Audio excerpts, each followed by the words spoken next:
My palate is nice and juicy, and I'm about to enter into the Meltdown.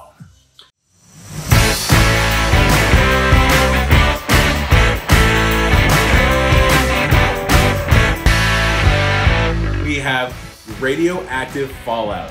And I'm just gonna stop for a minute and just show off this can because it is one of the cooler can designs that I've seen out there. They released this one last year for the very first time and just rad. Just super rad. And I'll just give that El Segundo label a little love. So Radioactive Fallout was introduced as part of the Meltdown, and as El Segundo released Power Plant, several years back, they started kind of building this like mini event around it, and that's what the Meltdown is now. It's the release of Power Plant and then some of these side beers that came out of it to kind of complement it. I don't know who came up with this idea to do a single hazy, to do this quadruple IPA, and I don't know where it's gonna go from here, but it's genius. It's so good. I mean, anyone can release a triple IPA, but when you design this event around it, the Meltdown, and when things are opened up and in person, there's a big deal going down at their tap room too. And it's just cool that they pulled it off in this virtual environment. I know they sold out of some of these beers really quick. This is their Hazy IPA, 6.5%, and El Segundo doesn't brew Hazy IPA, so it's just hilarious that they included a hazy as part of their big triple IPA release event. You may recall Blurred Minds, which is a kind of a hybrid IPA. Their Cerveza Fresca series, which is more of a juicy IPA, but has that haze to the appearance. I think this is kind of what they're touting as like more of their true hazy. We shall see. Let's see what comes out of it. Good hazy IPA is not easy to create, so doing one once in a while can't be easy. Like I'm not gonna have like the highest expectations for this beer, but I do love El Segundo. I can't wait to jump into it. So let's do it now. Enough of me talking, right? It's got a nice looking murk on it.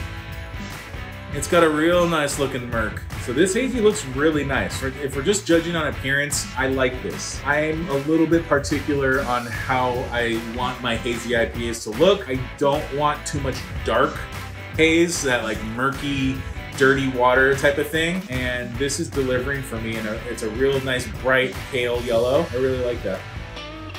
And on the nose, this hazy has a lot of balance from an aroma perspective, because a lot of times when I'm sticking my nose into hazy IPA, you're getting really blasted with a lot of sweetness, candy sweetness, fruity sweetness. And while there is definitely some fruitiness on this nose, it does have kind of like a dankness on the nose, a little grassiness. I feel like this is gonna drink with just a little bit of bitterness. And so Radioactive Fallout is a 6.5% Hazy IPA, Galaxy, Nelson, and Centennial. With that combination, I feel like we're not gonna be getting that like candy, sweet, desserty type of Hazy IPA. We're gonna get a little bit more balance in the flavor profile, and that's what I'm picking up on the nose. Let's see if that follows through. Let's see if that plays out on the palate as well.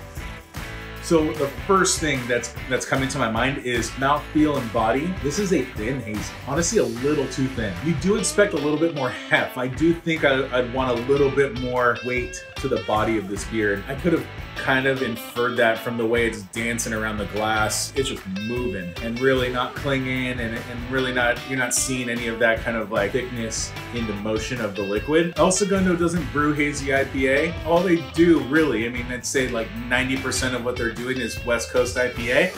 And this drink's like a really good West Coast IPA brewery brewed a pretty good hazy. That's kind of my take on it. I would drink this again. This is more my style than kind of your traditional like thicker, like the monkish type of beers. While they're phenomenal, and I think they do a really good job, a lot of their beer isn't really for me. So this is something that I would gravitate to a little bit more. Really, really drinkable beer. I love what Nelson is bringing to the table here.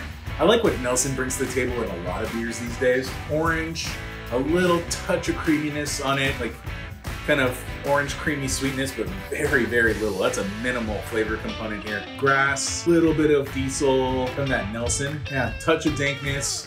It's got just the right amount of bitterness, like very low bitterness, but enough so that you know that it's there. It's balancing things out here. It's not letting anything get too sweet. Pretty cool beer. I actually really like this beer a lot. We'll show that can one more time because this one is legit.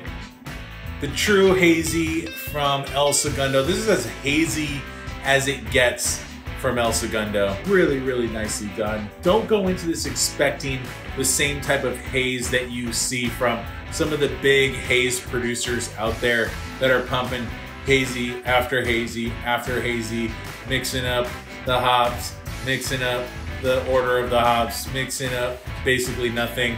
You know who we're talking about. This is a very El Segundo style hazy, and it's really good. Once you get past like, this isn't the hazy that you're expecting, this is a El Segundo style hazy, boom, I'm down, I'm down.